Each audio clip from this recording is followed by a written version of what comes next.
This week, President Trump released a new ad spotlighting MAGA rallies into local targeted markets. And with fiery speeches, President Trump's rallies are seen as more than just a one-day event. It's a way for him to keep his MAGA message on track. Who better to talk about that and the results of Super Tuesday and how they're shaping Donald Trump's re-election than Charlie Kirk, the author of the brand new book and bestseller, The MAGA Doctrine, The Only Ideas That Will Win the Future. Charlie? Yes. Congrats on the book. Congrats on the show. Thank you very much. It's a big week for us both. It is. Thank you. I'm going to start with the obvious question. Tell me what the MAGA Doctrine is. Yeah, well, thank you. So I actually be asking you that question because, you served in the administration. Trying to make sure I have it right. Yeah, exactly.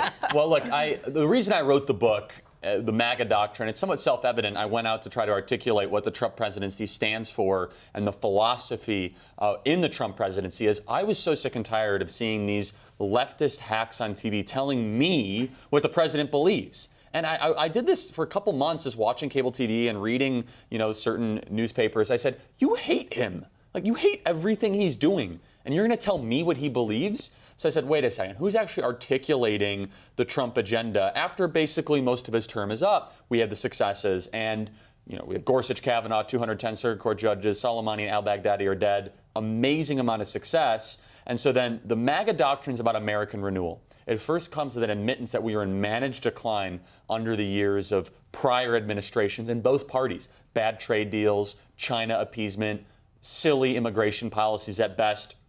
I make the argument that the MAGA Doctrine is about putting our country first, about a renewal and a revitalization of the greatest country ever to exist in the history of the world. You came out with this book during an election year. Mm-hmm. Who are you hoping reads this, and what do you hope the reader walks away with? I'm really hoping Joe Biden will read it. I'm not sure he'll remember it if he reads it, but that remains to be seen. No, all kidding aside, first it's for Trump supporters that are under constant barrage and assault when they're told that President Trump has no substance, President Trump has no depth, President Trump has no idea what he's doing. This is for them to be able to defend the thousands of years of philosophical history behind the Trump presidency and behind Western civilization, which President Trump is currently the guardian of Western civilization. Secondly, it's for people in the middle. People that might like President Trump and what he's doing. They've seen their lives improve, lowest ever black unemployment, Asian unemployment, disabled unemployment, female unemployment, but they're not really sure how to articulate it, and they might not be able to make sense of everything they see that's positively happening. And then finally, it's written for people that hate him to the core. Because seriously, I'm sure that some of the best-selling, sales we're seeing are the hate sales, and it still counts as a sale, so that's fine. I hope you guys bulk order, because I believe that any person who hates the president after read this book, it's impossible to read the book and still think that he's a poor president. You might think, I hate his style, I hate all this. That's opinion. We deal in facts in this book, and America's in a better place thanks to President Trump.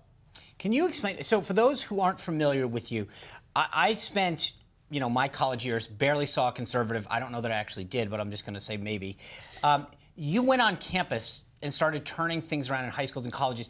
Tell people what Turning Point's about and where it's come from over the last 2 years. Because I know you started, and you talk about this in the book, pre-Trump. That's right.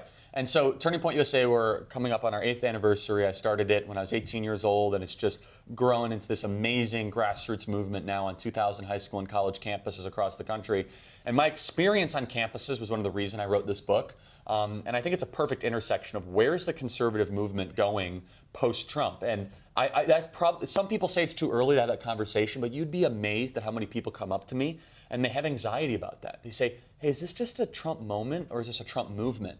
I said, that's a great question. Why aren't we distilling and calcifying the Trump successes into a doctrine so that what doesn't happen after post-Reagan happens again, which I have a lot of respect for the Bush family, but we betrayed our conservative principles post-Reagan. We raised taxes, we had silly immigration policies, we did not celebrate the fall of communism, I think the way we should have in the 1990s.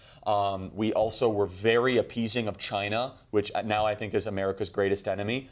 We need to make sure that the Trump presidency and the Trump doctrine governs the conservative movement for the next 100 years. All right. Well, thank you, Charlie, for being here. Pick up a copy of Charlie's book. We'll be back with allegations against Hunter Biden during his dad's term as vice president. That's right. Rudy Giuliani is going to talk about that and more when we return.